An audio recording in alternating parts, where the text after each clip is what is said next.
Hello, everyone. Welcome to episode 2 of Learning Tech Talks. I'm here once again with our friend and host of the show, Christopher Lind. How are you, Chris? I am doing well. How are you doing today, Chris? I'm good. Thanks for joining us. Today's guest, we're actually joined by Nick Howe, who's a Chief Learning Officer at Area 9 Lyceum. Nick, welcome, everyone. welcome to the show. How are you? Thank you so much. I'm very good, thank you.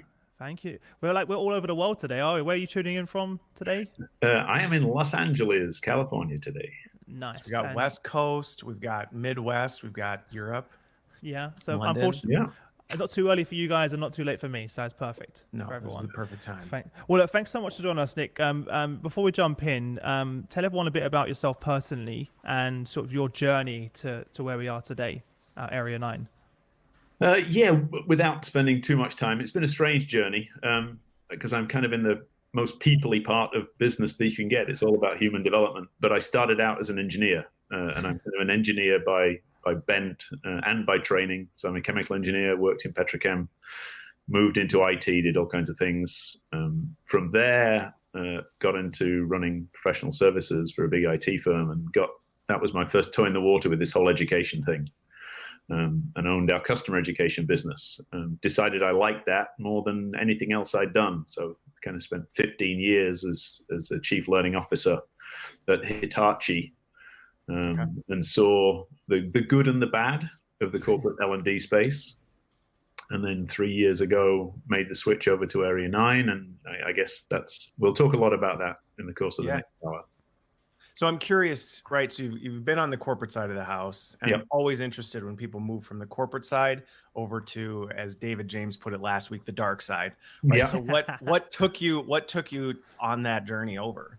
Yeah, well, it definitely is the dark side. There were all these friends that I had that I used to be able to phone up and chat with, and now they say, "What are you?" They're like, they don't take your calls. Don't want to know you anymore. No, they don't want to know. I'm a vendor. It's so funny, right? It's actually we're laughing about it, but it's a real thing, though.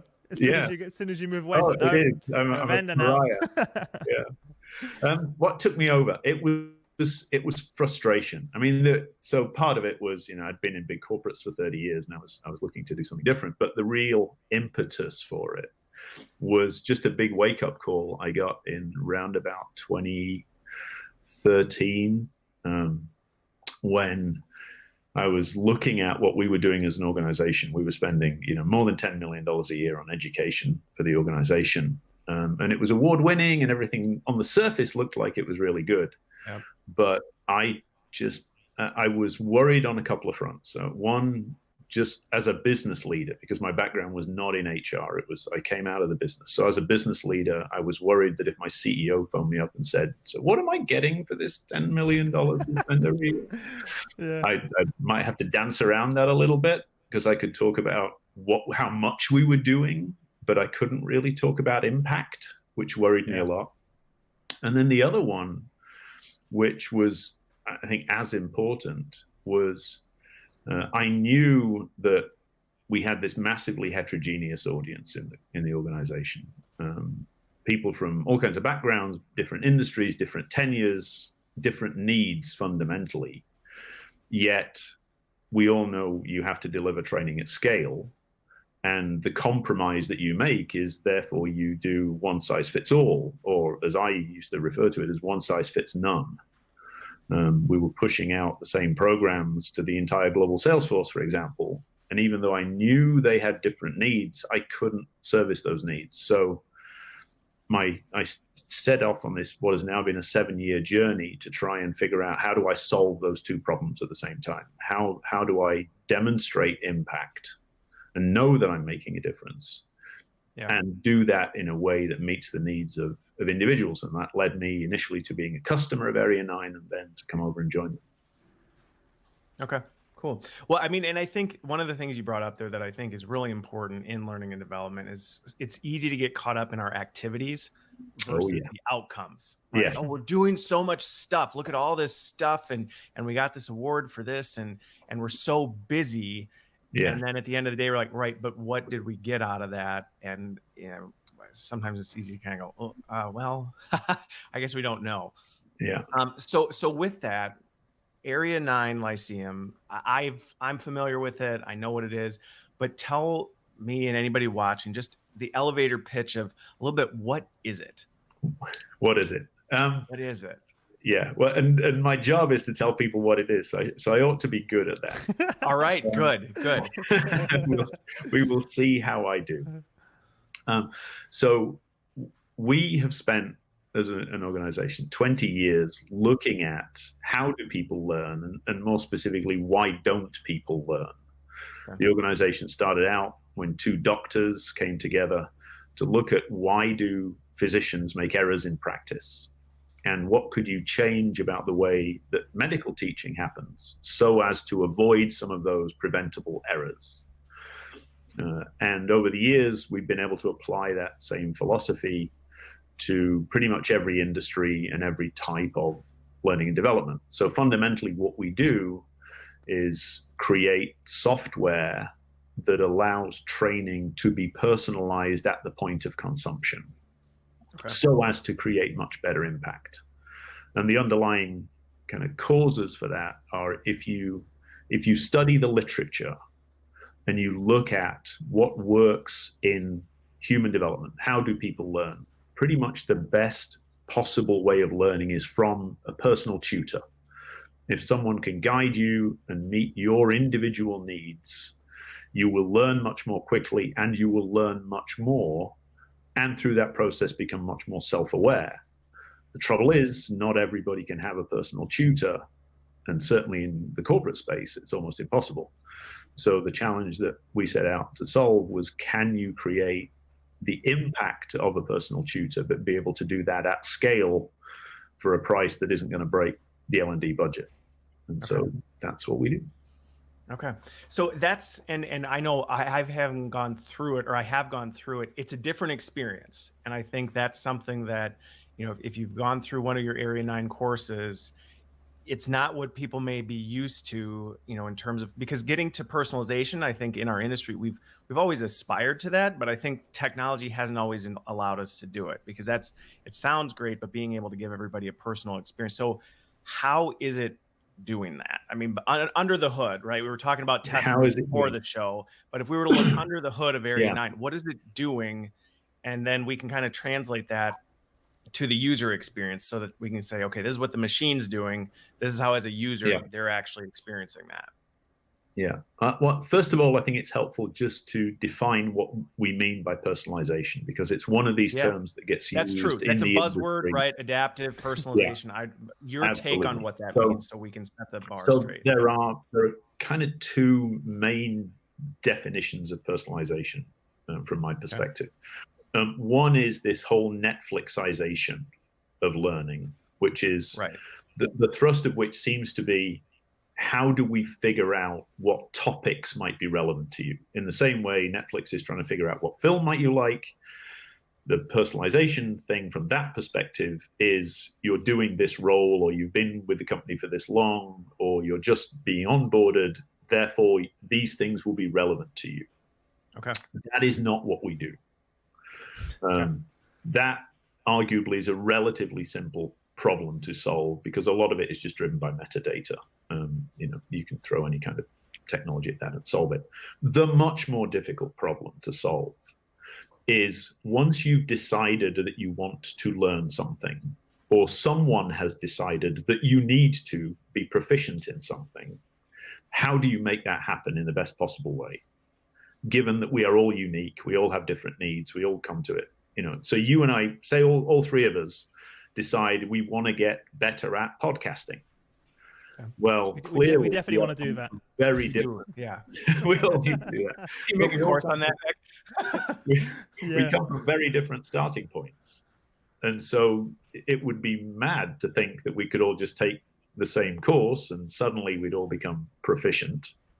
So how do you, in as simple a way as possible, be able to take that definition of proficiency and then deliver it to each of us in a way that it optimizes the experience for us? So the way that we do that, and you alluded to this, Christopher, is that, unlike almost every other training approach out there, regardless of whether it's instructor-led or traditional online, where they are really content delivery mechanisms, right? The goal of the instructor is to get through that one day's worth of content. and hopefully answer a few questions along the way, but they're going to get there. And even with branching e-learning, there is a series of content and you will take a somewhat linear path through it. Yep. Well, why should we bother serving you up content that you already know, first of all, because we're just wasting your time? And surely the point is not just to deliver content, it's to actually help you learn something. So the way that a tutor would do that, and the way that we do it in software, is by intermixing questions or assessment items with the content. So the goal is that we are constantly trying to figure out, what do you know? What can you do? Are you understanding the thing that has just been shown to you? And then making a real-time decision as to what is the next best thing. And I think the simplest analogy is just to go back to that tutor thing. It's easy to get wrapped up in the software, but the underlying concept is very simple. When a tutor turns up to your house to help your kid learn math, they don't say, here is a math textbook, read that for the next hour, and then we're done. Yeah, here's all the curriculums, go for it. Go for it. Yeah. What they're going to try and figure out, all right, so what are we trying to master today? Let me ask you some questions. Let me set you some problems. Let's see how you get on. And then we'll get into the studying part of it. And as we go through that, let me try and figure out, are you actually learning what I'm trying to teach you? If we hit a roadblock, is there a different way that I can try and help you understand this so that we can make the best use of the time available to us? I don't waste time teaching you things that clearly you're already proficient in. And I can help you when you struggle, so that when our time together is done, you've made the most of it. You've made the most of it. We've made the most of the time. If you encode all of those techniques into software and then sit the content on top of that software, that is essentially what we are doing. And I think practically speaking, if you look at some of the other ways we've tried to do this in the past, maybe, right, is, you know, maybe we took the quiz from the end of an e-learning or something like that everybody just smashed through just to get the pass, and maybe we drop a couple questions in. But the challenge with that is it still doesn't change the content, right? It's still, you go through it, you maybe get a question, you still have to go through the same thing. And so what you're describing then is, and we're getting to adaptive learning, is that based on your responses, based on what it's assessing that you know, it's now adapting your journey and only giving you what's relevant or what you need to be able to achieve the outcome, correct? Yeah, it's basically turning that basic e-learning concept on its head. You know, almost every e-learning course anybody has ever taken serves you up some content and then asks a few questions at the end of it. Yep. If you just flip that 180 degrees and you start by using questions to try and figure out where people are, and then in real time decide whether content is relevant or not, but then keep going with those questions. So one of the other misconceptions is we're not talking about a pre-test. Yeah. Right? The goal is not answer some questions and we will decide whether or not you need to take this course. That is a sledgehammer to crack a nut. All of the learning science, one of the things which is kind of crucial to the company and why I joined Area9 in the first place, is we're not a buzzword company. Everything we do is based on the scientific literature. The scientific literature is very clear that what you do in the moment really matters. And so we are constantly trying to evaluate, how well are you doing? How well do you think you are doing? And we'll get onto maybe some of the Dunning-Kruger things in a little bit. How well are you actually doing? How well do you think you are doing? And then at this point, should we try and assess you a little bit more, or should we serve up some content? So basically, we're taking pretty much the same e-learning content, the same content and those same questions, but just using them in a very different way, which means it's, from a development perspective, it's not that disruptive. You know, we're not completely tearing the world up and starting from scratch. It's the same content that you used before. We've just got really intelligent ways now of using that content instead of just throwing it at you and hoping that it sticks. Yeah. Can I ask a question quickly, Christopher? Please. One of the things that I saw on your website, which I kind of stood out to me, is that you talk about how you track the confidence and the competence of each user. And I was like, wow, okay. tell me more. That's the Dunning-Kruger part, right? Yeah, exactly. I know you just referred to that, but that's something that I don't see often in a lot of your competitors, and I think that never comes up as something they claim to be able to track and give you feedback on and analytics. This is it's an unfortunate truth, and this was the big wake up for me. This 6 years ago, this was kind of the epiphany that I had. My opinion is it's an unfortunate truth of learning and development generally, both in universities and in corporates, that everything we do is based on a couple of fundamentally flawed premises, right? One is that if we put content in front of people, they will somehow magically just learn it. Yep. And then the second one is that people know what they need to learn. It turns out that both of those are fatally flawed. And for the second one, there is just this massive body of research that says human brains are almost designed to trick us. Right? Everybody believes that they are better at doing things than they actually are. There must be something about, on the savannah 4 million years ago, there must be something about that was beneficial to survival. The trouble is now, 4 million years later, it's really problematic, and you can just Google this. It's kind of come into common usage fairly recently, but if you study any kind of population, if you're at a party and you ask people, how good a driver are you? 80% of the people in the room will say they're above average. Chris can drive a Tesla. Yeah, he knows everything about it. It's like an in-joke right now between us, only us three. Yeah, only us. But by the way, for everyone listening, Chris doesn't have a driving license, so that's why they're laughing at me. But it's something which is built deep into our cognition, that we overestimate our ability to do things. And the really problematic thing, in particularly in the corporate space, is that the worse you are at something, often the less self-aware you are about your ability to do that. Yeah. And you massively overestimate it. And anybody who's listening to the podcast who's a manager or who's looked after people and who's delivered a performance review, you will know that the people who are most surprised are worst grade too. What do you mean I only got a 1? I'm amazing. I'm amazing at that. You're not. You're just and not on the other self-aware. side, though, right? And on the other side, when those leaders and managers get feedback from their employees, it's the same thing. Because I remember when I first became a manager and I got my review, I was like, really? That's how they feel? Perfect. Yeah, exactly. Confidence plays a huge role in it. So one of the things that we try and do to help the learning process is ask the learner to self-evaluate. How well do they think they know something? And that does a couple of things. One is that simple act of self-reflection makes you provide a much more accurate answer. But secondly, it gives us information about your current state of cognition, which we can then act upon. Because there's a very, if we go back to the original e-learning example, you throw a question at the end of it and you get it wrong. Well, there are two very different scenarios there. One is that I get it wrong, but actually I wasn't sure. I didn't think I knew it, and I was just kind of guessing it. That is very different than me saying, yeah, I know this. I'm absolutely, yeah, I got that. And then I get it wrong. But we treat that traditionally as an identical problem. And clearly they are two fundamentally different problems that need solving. So the ability to get the learner in real time to reflect, and then for us to capture how well they think they did and compare that against how they actually did, is hugely powerful in our ability then to go on and help them learn something.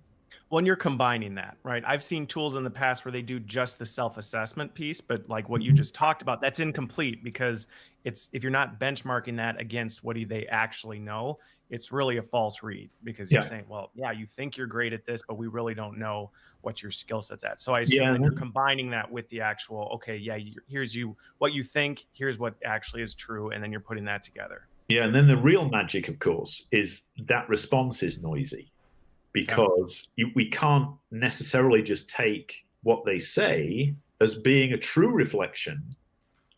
I'm going to say I know it, even though I'm not sure. Yeah. And so the real intelligence in the models this is not branching, right? We're not saying you got it wrong, you said you were confident, therefore go there.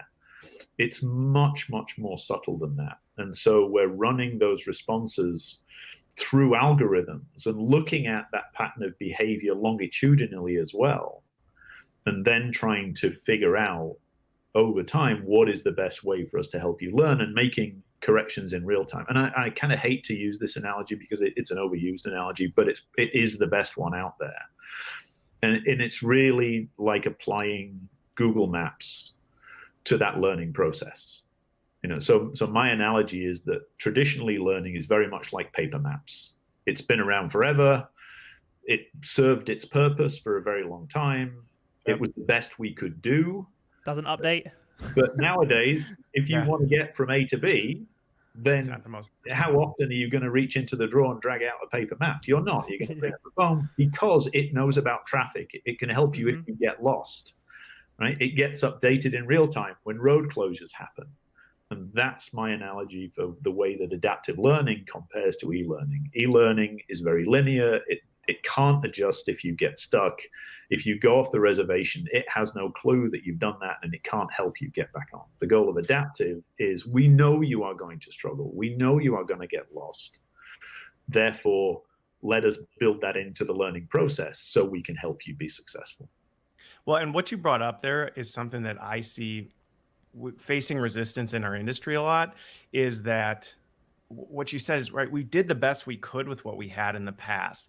And I think sometimes people jump to the extreme of kind of bashing what we did in the past. And then people get defensive and they get really feisty about like, well, you're saying what we're doing is wrong. And it's like, no, it's not wrong. It was the best we could do at this time. And this is where I think digital learning is transforming this.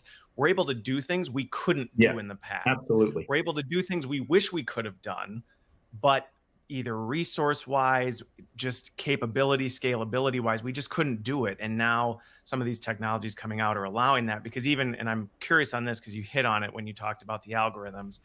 You talk about all this data you're capturing from someone, that level of analysis on it, there's got to be AI running on that, because that's just more that you can't have a coordinator in the background looking at, spreadsheets going, okay, well, Nick answered this and all this. So, right. So I know you talk about AI on there. I have to assume that is a big part of where you're investing in your AI, your algorithms, and that learning that's happening there.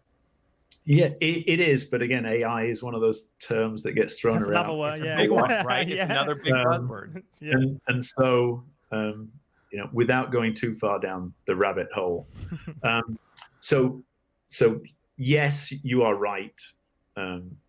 You do need a lot of computational power to do this. So this idea of adaptive learning has been around for 30 years or more, but it's really only recently that the ability to do these calculations in real time in a very user-friendly way has come to the fore. So we talk about adaptive learning as being the convergence of computer science with cognitive science to do that. And interestingly, pretty much everything we do happens in the browser, right? So we're not, although we serve up content from the cloud, those calculations are happening in real time in the browser. And that's one of the big moves forward. You can now do things in the web interface that were just unthinkable even a few years ago.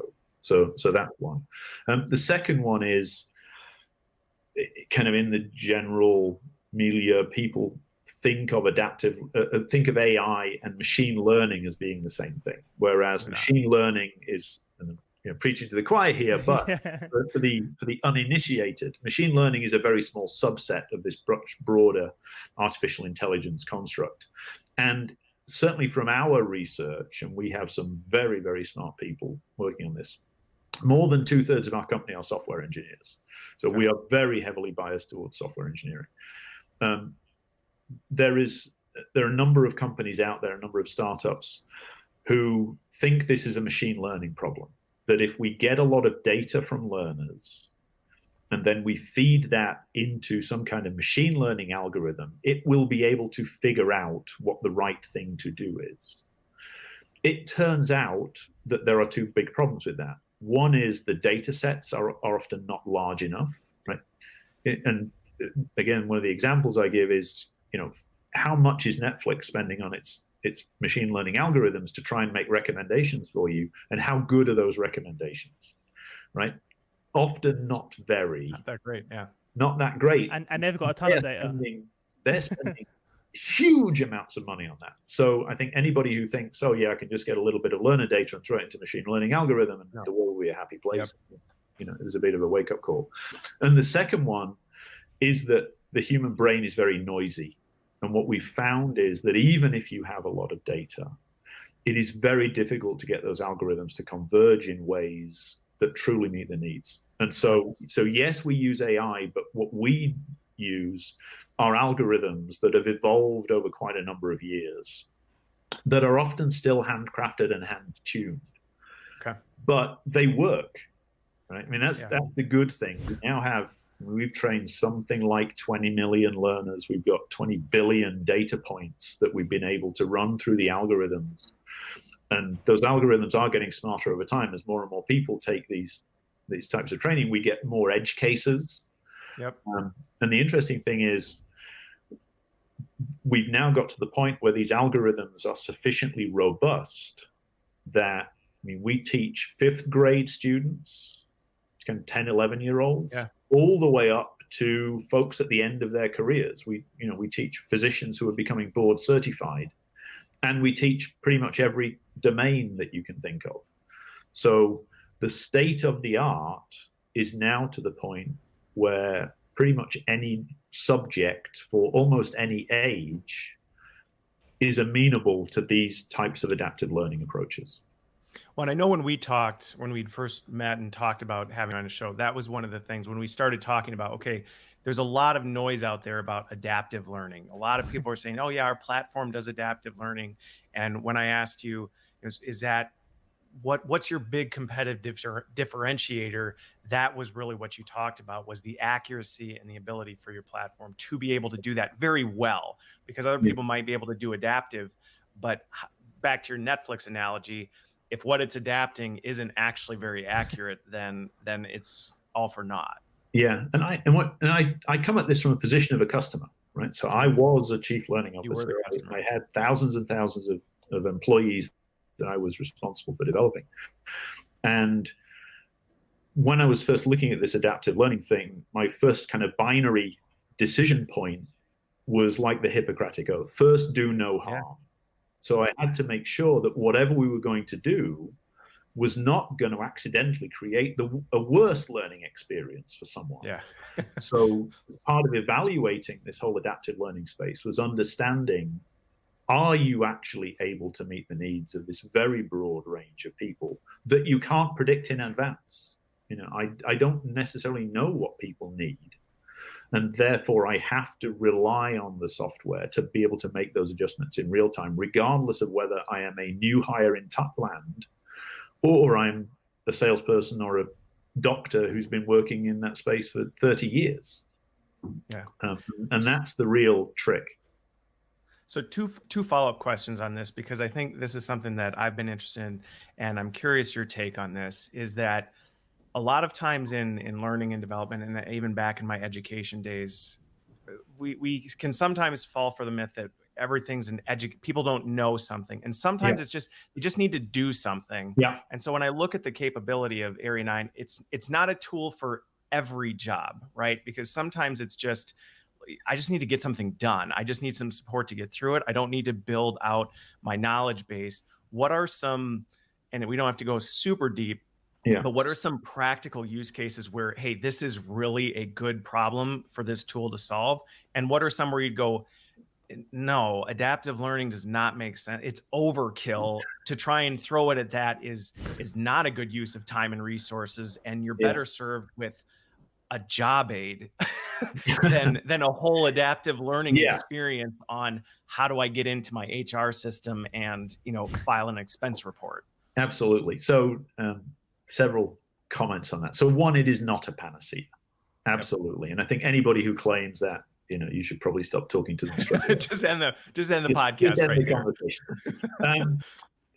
There is no substitute for good requirements definition. Yeah. So not everything is a learning problem, first of all.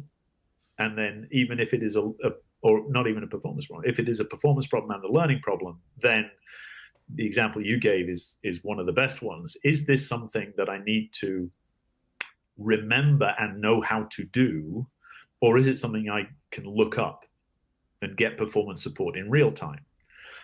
Again, there is one of the fears with this whole adaptive learning thing, it's going to take our jobs away, we don't need instructional designers anymore. No, you absolutely need all of that practice, right? The worst sin you can commit is trying to solve the wrong problem.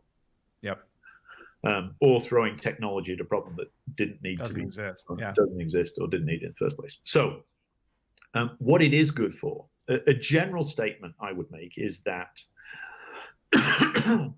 excuse me, there you go. Take a drink. It's fine. This was a big question. It's a big question. If you can teach it online, then you can teach it better adaptively. So if you have made a decision, and often that's a question of scale, first of all, and you've made a decision that it is something that someone needs to become proficient in, regardless of whether that is knowledge or skill, right? It's something I need to know or do, and regardless of whether that's I need to deeply understand this so as to be able to perform this well, or it's simply I need to know that at this point I need to stop and look at this checklist. Right? If you have made a decision that someone needs to be proficient in something, then I would argue that by personalizing that teaching, you're going to get an order of magnitude better impact than if you don't. Yeah. So that's a very broad generalization. Now, having said that, there are some things that are still better done in the classroom. There are some things around group interaction, around role playing. There are certain aspects of mentoring, but it has surprisingly broad applicability, and often best used in a blended environment. Well, and I think what you're getting at, right, is the know piece, right? If it's a problem of knowing something, that's really where it is. Well, so that's the default, right? Certainly, if it is knowledge that you're trying to teach, whether you're trying to teach someone about a product, whether you're trying to teach someone about a policy, whether it's compliance training, whether it's understanding a safety situation, whether it's the basic knowledge you need to be a doctor, right? Yeah. All of that is kind of low-hanging fruit. You should absolutely teach that adaptively. We're doing some work with a major publisher right now on the US medical licensing exam, what they call USMLE. It's how you become a doctor. That is something like 60,000 learning objectives, right? Just a massive body of knowledge. And we expect our doctors to kind of know everything. You expect to be able to go in there with almost any problem and expect them to somehow recall, oh, yes, I recognize that and I know what to do about it. Fun fact, we train a lot of doctors. We talked about Dunning-Kruger earlier. Yeah. We measure this thing called unconscious incompetence, where I think I know something, but in fact I don't. The average level of unconscious incompetence among doctors, as measured by us, is something like 18 or 19%. So 1 in 5 things that practicing doctors think they know with confidence, in fact, they are wholly or partially incorrect. I felt like that when I go to the doctor sometimes. Absolutely. So anyway, you just made a whole lot of doctors mad, Nick. Yeah, well, there's been times where I've actually gone to the doctor and I've been like, actually, you're wrong on a particular subject, and I'll be like, this is what, and they're like, oh yeah, actually, you're right. But now you know you've got a 1 in 5 chance that you're right, Chris. Yeah, but a quick sidebar on that though. Love it. And this is where we kind of get into the learning part. It's not a criticism of them. There are very good reasons why they may hold those misconceptions. They may have been taught that at medical school. Research might have evolved. And that's the big difference between adaptive learning and testing or exams. Mm-hmm. The goal of an exam is to do a check at the moment to see how well do you do, and almost by definition give you a passing or failing score. The 100% goal of adaptive learning is to help you learn. So we want you to become more self-aware. We want you to admit when you don't know. We want to help you become self-aware of things you don't know so that we can help you get better.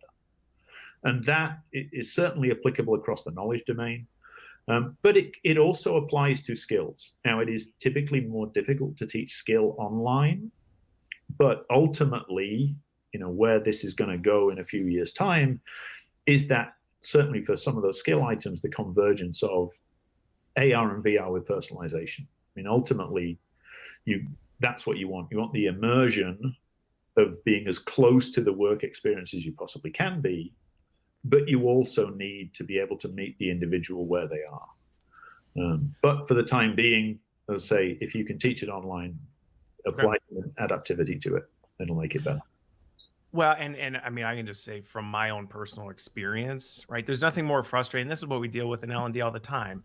There's nothing more frustrating as an end user being told you have to go through stuff. If you're like, I know this, like, or I'm already, here comes my annual training that I have to take again this year that I took 6 months ago, and I already know all this stuff, and now I'm forced to go through that stuff. So with that though, here's another little shift. In this, and you mentioned it's not a panacea, and I think that's where fundamentally, we do have to look at this, and this is where the whole concept of the ecosystem of how you do this comes together. Is yes, there's that knowledge piece, but how do you balance that, and maybe how do you work with, that action oriented? Okay, now you know all this stuff. We have a really accurate assessment. We've given you the information, but at the end of the day, there is still that if you don't put it into action after the fact, it's either lost or it just goes away. So how do you work with organizations to kind of help balance that so they don't go, great, we've got adaptive learning, we put all our stuff in there, everybody knows this stuff, so therefore we must be so much better at it? And it's like, well,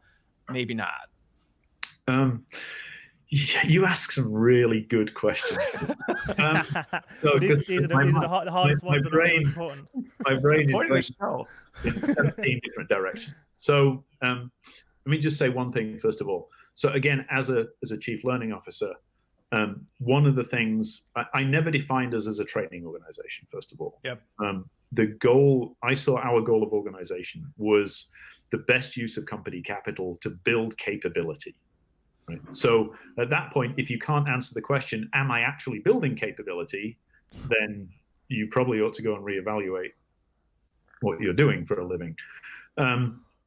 But you're right; it's all about then putting that into practice. But first of all, you do need to know that people are capable of doing that, right? Because otherwise, the practice doesn't matter. So first of all, have you actually got evidence that people are at least capable of doing this thing? And then, how do you go about putting that into practice? So there's a couple of different dimensions to that. One is that you can build into the online approach, into the adaptive approach, what we call activities. So where people are actually demonstrating knowledge of something or are practicing something. It might be a simulation, it could be whatever it is. And that may well be peer reviewed, so you're getting some kind of cohort interaction. But there is then that on the job component, because ultimately, as you say, Christopher, that's what matters. Are people actually behaving differently, which is ultimately where we want to get them to. Right. So not an easy problem to solve, but you can make some inroads into that. And one of the ways that we've approached that is, so I've now got evidence that you are capable of this. We're going to watch you perform something in practice. Yeah. So whether that is a salesperson doing something or whether a doctor doing something, whatever it happens to be. And as I author the adaptive learning experience, let me tag some of those things as on-the-job based tasks. Okay. And that gets then automatically spit out into a little on-the-job assessment tool. So now as a manager or as a coach or as a subject matter expert, I can, or even just from an individual learner's perspective, we can either grade someone on how well they did. That was a really poor interaction, or you knocked that out of the park. You were really good at asking those open-ended questions, whatever it happens to be. Or just let the employee or the learner self-reflect. How well did I think I did against that, against this rubric of I should have, oh, damn it, I forgot to. Yeah. But then collect that data feed that back into the adaptive engine, and then let them go back into that experience. So now the adaptive engine, as well as knowing what I struggled with when I was first learning, I've now got information about how well did I actually perform on the job. And it can go in and help reinforce and focus in on those things that I struggle with. So now we've got that full closed loop.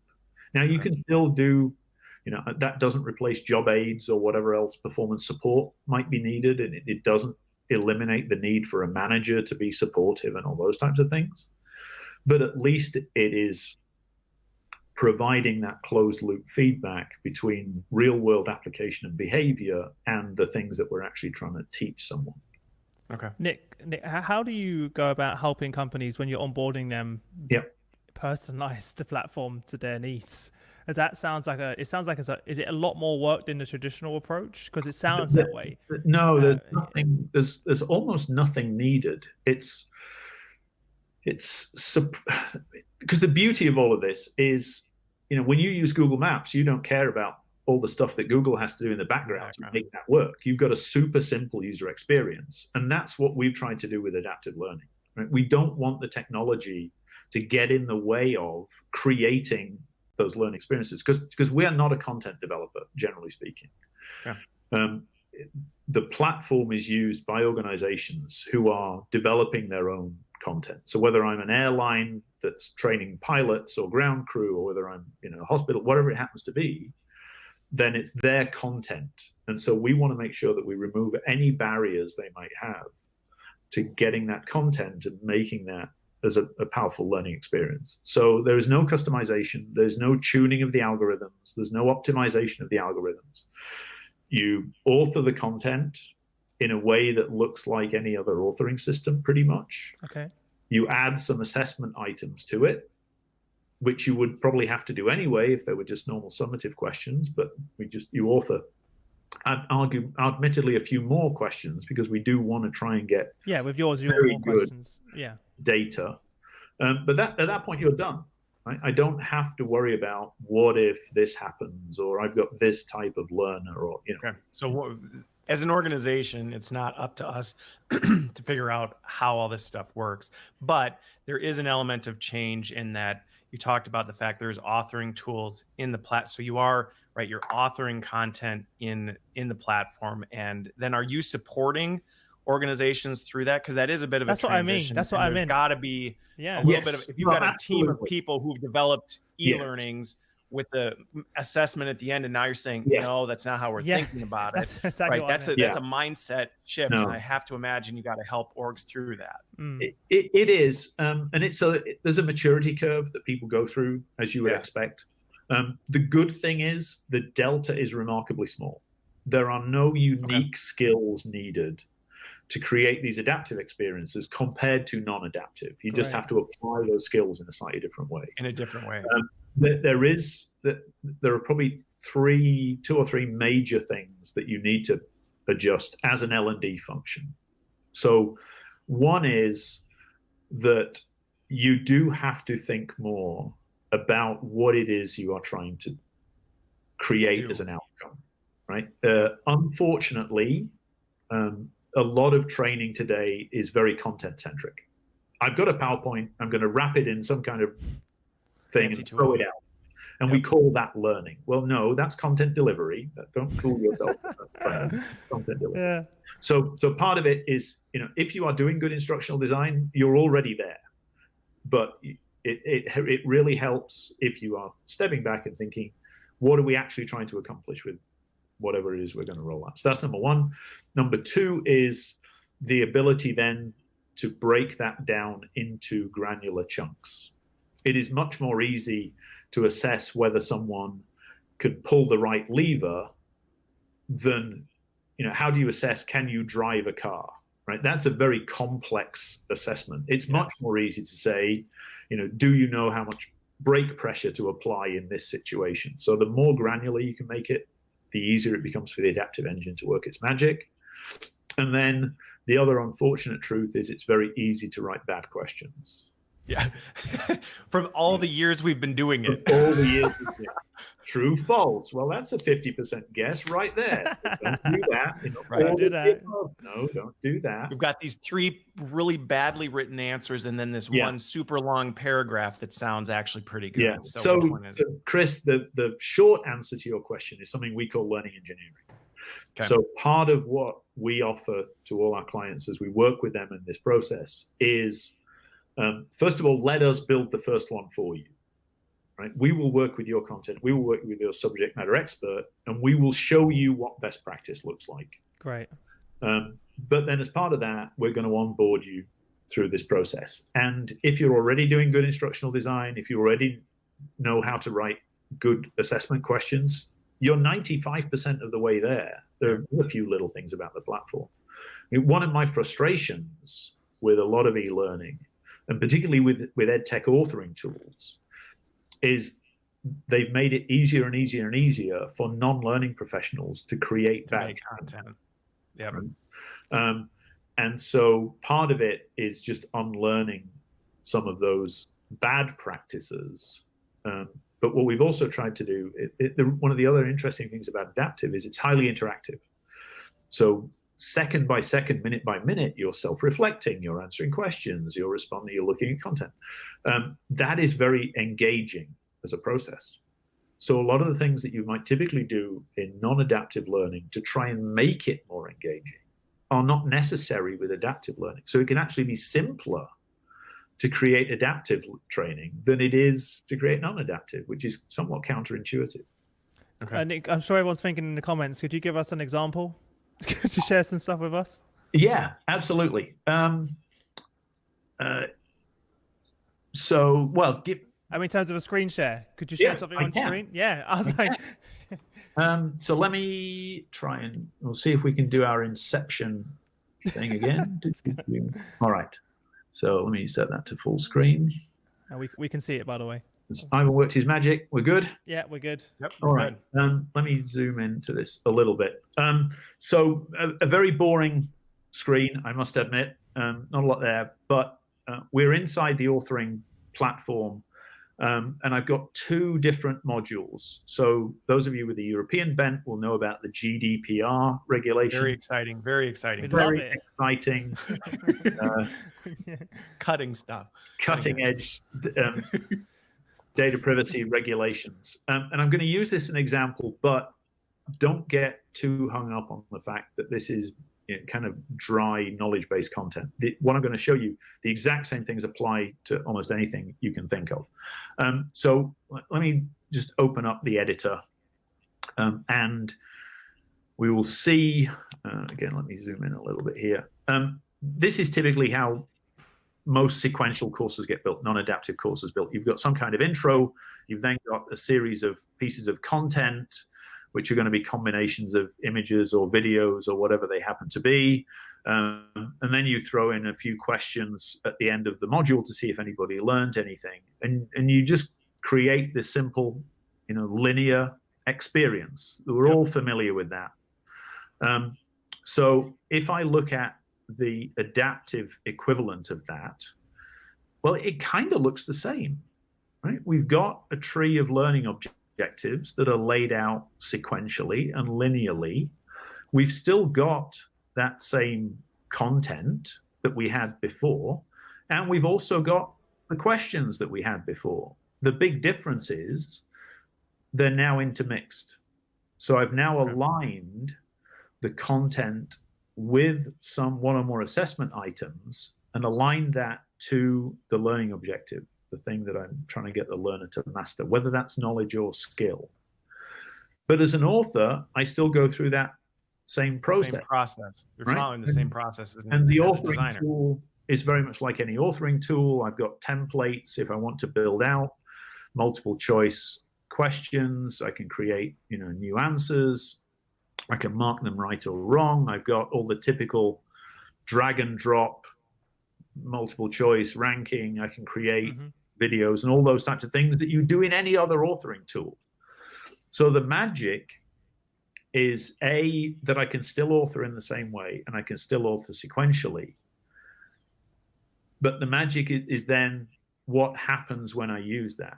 So if I launch that sequential, that adaptive version of the course, oops, let me just hide that away and make this full screen. Companies, organizations. Pause that. So as with most e-learning courses, you open up with some kind of intro, some kind of video, whatever it happens to be. But now I'm immediately starting to get questions and problems. And then, so it's checking to see, do I actually know anything about GDPR? Before I even show you any content in this situation, do I know anything? And how confident am I? These are those confidence buttons. That's how it works with both of them there. Right? So I can say, yeah, I think it's that. I think it's those two. Well, actually, no, you're wrong. So here's some immediate feedback. Oh, and by the way, here's some content. And the coach is also suggesting it over here on the left-hand side. If you want to look at that, please do. But we're not going to force you at this stage, because we do want to, although the adaptive engine has control of everything, we do want to give the learner agency. We do want to give them some control over this experience, a little bit, right? Because otherwise they just get, particularly as adults, you get very frustrated if you can't do that. Right. And so, okay, I've now got some feedback, and the system's going to say, all right, now here's some content. Take a look at this, and this would be your classic course. We're going to show you some content, and then you're going to do next. Well, here we're actually going to say, is this something you think you already knew? Do you believe you now understand it? That's additional fodder to the adaptive engine. So I'm going to say, okay, now I got it. And now it's going to ask me a question. Now, the order that things happen, if I just bring out the table of contents, so here is the structure of the course. And again, don't get too hung up on the fact that this is GDPR. This could be anything that you're trying to do. This could be anything. The system is making a decision about, where should I go next in this course? Should I go back and cover something that you've just seen because you got it wrong, or you struggled with it, or you weren't as confident as you should have been? Should we maybe jump ahead a little bit and see how you get on there? Should we show you some learning content? Should we use another problem?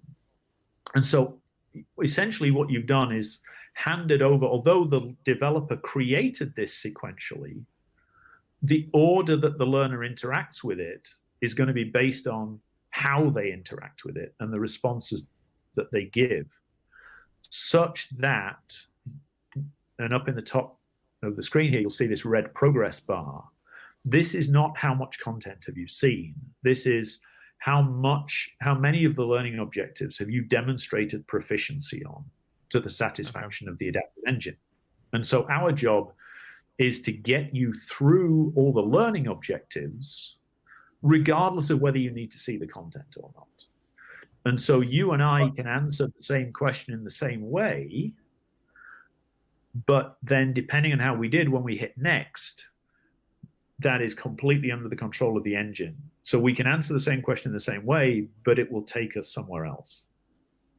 I was just going to ask, so on this one, because I'm thinking about this from the end user side. This is a shift as an end user, right? So if you're used to getting assigned a course and you're just like, I don't really like, I'm mashing the next button until I get to the end so I can get 80% and pass this. And now all of a sudden, oh, I actually have to sit down, pay attention, and actually engage in this content.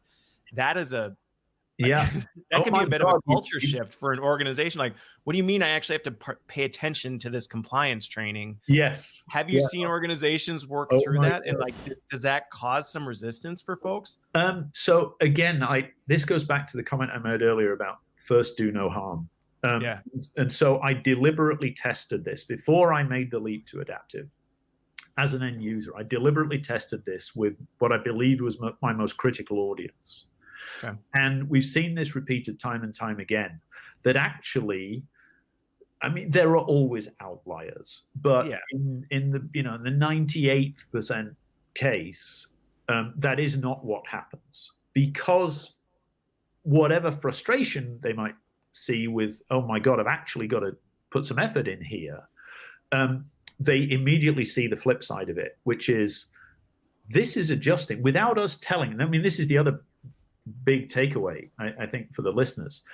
When we rolled this out to 10,000 users, we did not tell them, and when I was CLO, we did not tell them that anything was changing, because they don't care. It's a training course, right? We'd like to think they do. Right. For us, I love that. I love that point, though.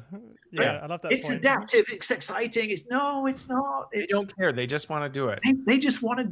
They just want to. It's part of their job. They know they've got to do it, but they want to get on and get out. So we didn't tell them. On a Friday they launched a storyline course and they took some training, and on Monday they launched an Area 9 course, and it was adaptive because it launched through the LMS in exactly the same way. That's the other side.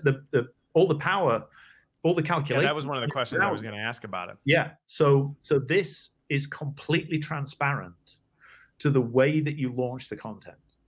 Okay. So we just create a SCORM object, we drop it into an LMS, the learner launches it, and so they get this screen that you're seeing now, and it's like, oh yeah, it's an e-learning course. I hit the next button like I always do. Okay. Now, one of the things I will just say while we're on this screen, down in this left-hand corner is this little slider that goes from novice to expert. So ultimately, the control is under the power of the adaptive engine, but we do want to, we can't read the mind of the learner. Right. And so it could well be that I'm taking a course that I know I am a complete novice in. And so as a learner, I can set off to the left-hand side, and it will behave now much more like a course that they are used to seeing. It's going to show me content, and then it's going to ask me questions. Now, if I struggle, it's still going to loop back and forward and make some changes to it. But it's going to behave more like they expect it to. They're not going to get confronted with questions immediately. Conversely, if I think I'm an expert, it's going to hit you hard on the beginning. It's going to hit me much harder. And it's going to really, because what I'm saying is I should be able to demonstrate my proficiency and get out of here quickly and not even need to see any content. And so let me do that. And we typically see a 4-to-1 ratio in the amount of time difference between folks who really are competent and can get through these questions and answer them accurately with confidence versus those people who need a lot more support and take a lot more circuitous route in order to be able to get to mastery. Okay. So it kicks you off Mount Stupid very quickly. If you say, hey, I know all this and I'm perfect at it, and you don't, like, bam, you're going to very quickly realize, oh, maybe I don't know it quite as well as I thought. Yeah, and that, as I was saying, I let me just stop sharing that for a moment. Hopefully I can switch this back over. He did. The big thing that we found when we rolled this out to the audience was, one, they very quickly realized it was adapting to them, and they liked that fact. They could tell that it wasn't showing them things they didn't need to see, and they could get through it very quickly. And also, that self-awareness thing is very powerful. That, again, in the vast majority of people, they don't like being told that they're stupid, but if you help them become just self-aware of some of the gaps or misconceptions they hold, then generally that is a very positive experience for them, not a negative one. Okay.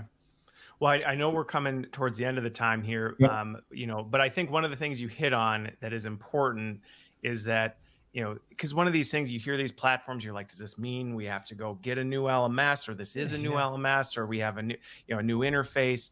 It really is. It's a behind the scenes. Yeah. Right? It's a behind the scenes that then feeds into your existing, and it's more about, okay, as a learner, I go through the same channels I'm used to doing. It's just my end experience is better. Yes. So there isn't a whole lot of change management. No, we need to tell you how all this works. And no, this is not a 3-year rip and replace. Oh my God, I need a new LMS type of project. This is, I'm going to build an adaptive module. It's going to take me the exact same time it would take to build a non-adaptive module. I'm going to drop it into my LMS, and then I'm instantly going to get the benefit of this. On two significant fronts. One is the learners are going to see the immediate benefit because they're going to become more proficient. They're going to learn more quickly. They're going to have a much better experience. But secondly, we're capturing all that data. So now, from an L&D perspective, I have instantly instrumented my entire learning experience in a way that I've never been able to do before. Because now I have more than just pass-fail data. Absolutely. I'm now getting granular data on every single element of every single course. Right. And one of my criticisms of XAPI is, great in theory, we can get all this granular data, we dump it in an LRS, and then we never have time to go and look at it. Right. It just becomes this repository. Whereas with the adaptive approach, the algorithms are using the data in real time. So you're getting immediate benefit. Even if you don't look at it, you've got that autopilot that's taking care of all that analysis for you.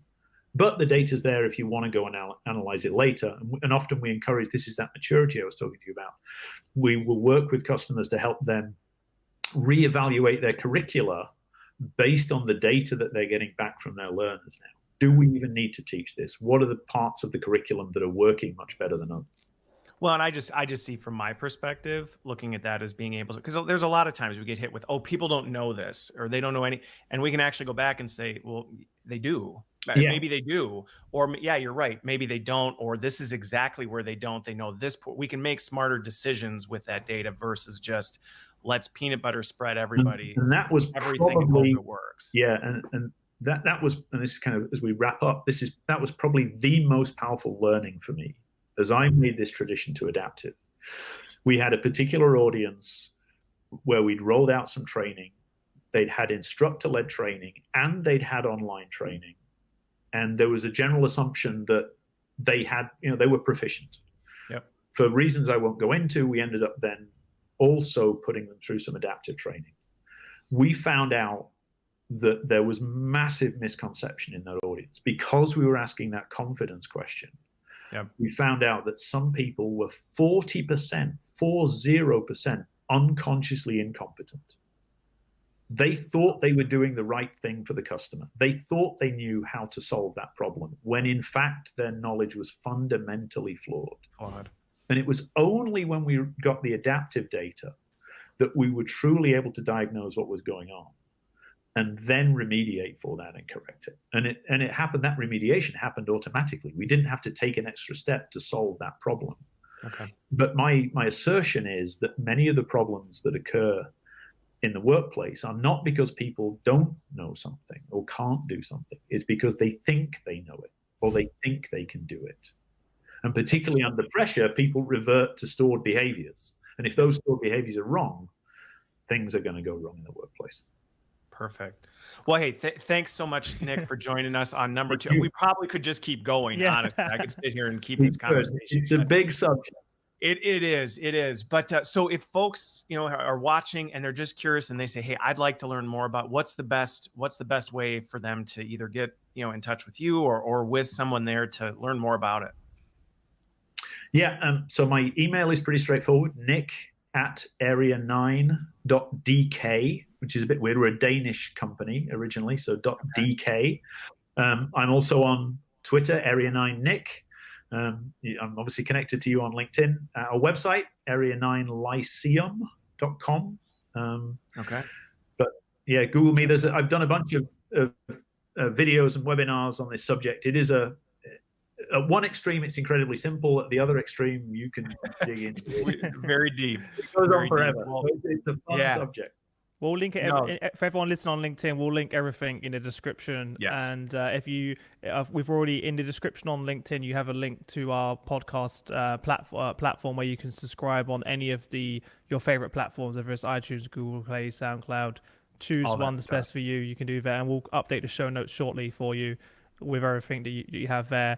I'll be honest, Nick, when I saw on your website that you claim to be the most advanced learning platform in the world, I was a little bit skeptical.